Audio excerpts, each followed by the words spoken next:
Selamat jumpa dengan saya Mbah Hardi. Kali ini mau bercerita.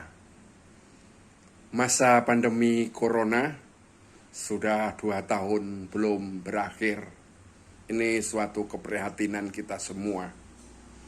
Dan kalau saya ingat bahwa pengalaman leluhur kita, nenek moyang kita, sebetulnya sudah mengalami di dalam cerita pewayangan. Di dalam cerita wayang pun semacam pandemi corona ini sudah ada.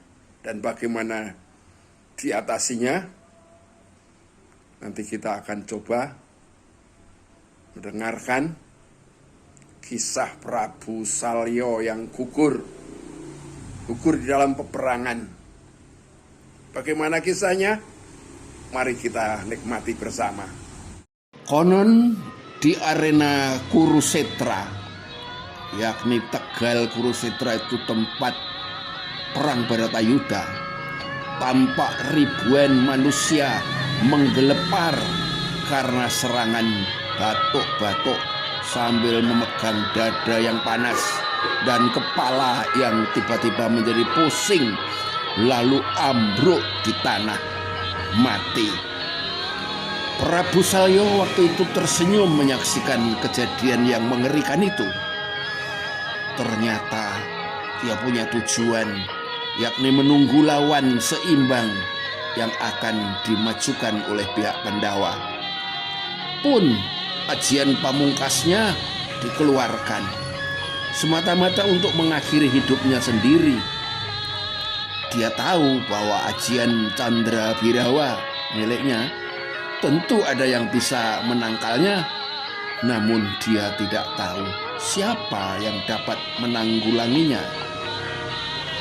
Di seberang lautan manusia yang sedang berperang itu, dengan pandangan batinnya yang tajam, Prabu Kresna, yakni Bathara Kresna, menyaksikan betapa mengerikan ajian Candrabirawa yang semakin lama terus membelah diri dari 1 menjadi 2, jadi 4, 8, 16 hingga ratusan ribu kelipatannya dan menjangkiti semua orang.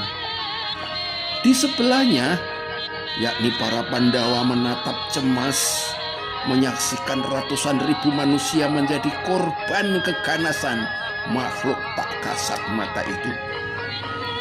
Kresna berkata, "Ini saatnya kau maju ke medan perang, wahai adikku Yudhistira. Tak ada yang dapat menandingi Eyang Salya kecuali dirimu. Lihatlah perbuatannya yang begitu kejam, membantai orang-orang tanpa belas kasihan lagi." Begitu kata Kresna.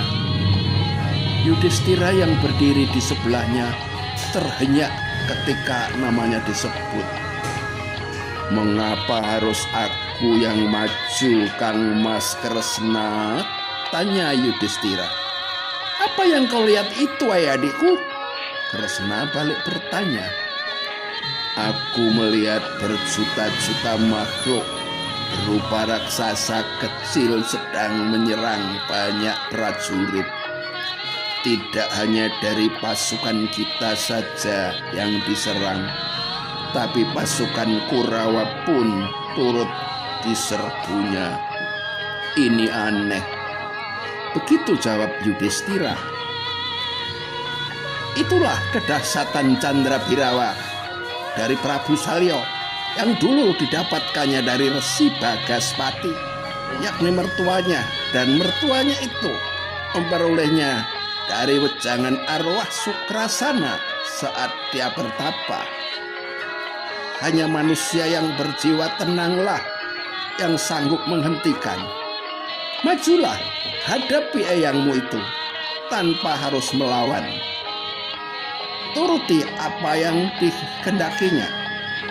Bawalah panahku ini jika beliau memang mengendakinya. Begitu kata Kresna. Yudhistira menerima sebuah panah yakni bermata cahaya dari tangannya, lalu maju ke tengah kecamuk perang yang mengerikan dan aneh itu. Dada Prabu Salya bergetar ketika Yudhistira maju di hadapannya dalam jarak beberapa puluh meter dengan sikap menyembah sebagai tanda bakti dan hormat. Salya berkata, "Mengapa harus maju justru engkau, hei cucuku Yudhistira? Aku menginginkan yang melawanku adalah adikmu, si Bima yang gagah perkasa, atau Arjuna yang pandai dalam hal memanah." Kata Salya, "Aku datang menghadap hanya minta tolong Eyang supaya menghentikan penyakit yang Paduka tebarkan itu. Aku tak tega menyaksikan ribuan orang yang menjadi korban keganasannya.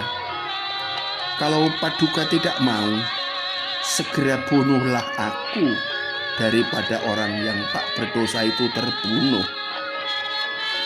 Jika aku mati, maka pihak Pandawa kalah. Itu sudah cukup." Begitu jawab Yudhistira. "Oh Yudhistira, tidak semudah itu dalam peperangan ini. Jika kau ingin mati, maka panahlah aku dengan senjata di tanganmu itu. Biar aku pun akan memanahmu dengan senjataku."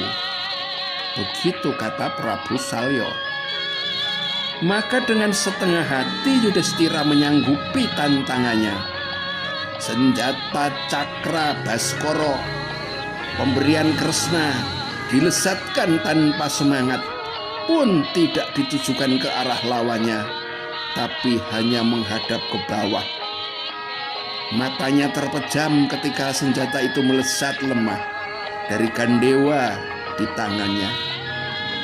Ajaib, panah itu justru melesat secepat kilat ketika terantuk tanah dan menghujam tepat di dada Prabu Salya yang meremehkan semangat perang Yudhistira, si lelaki yang lemah lembut itu. Terdengar suara menggelegar dan seketika sang Prabu Salya tersungkur tewas. Pasukan manusia kerdil tak kasat mata yang sedang menyerang semua orang itu menjadi terkejut dan menghentikan perbuatannya.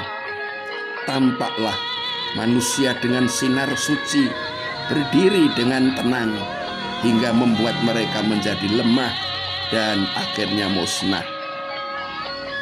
Sejak kematian Prabu Salya itu, maka berangsur-angsur wabah aneh itu lenyap. Saudara-saudara dan anak cucuku, jadi cerita penyakit aneh tersebut sudah pernah ada sejak zaman dulu kala, zaman Purwacarita. Nah, kisah yang dapat kita petik adalah tetap tenanglah, jangan panik. COVID-19 akan berlalu bila Yudhistira, bila hati yang tenang, meningkatkan imun, dan panah Bagaskara yang bermata cahaya, yakni sinar matahari. Semoga mudah-mudahan Allah berkenan memberkati kita semua. Wabah COVID-19 akan segera berlalu.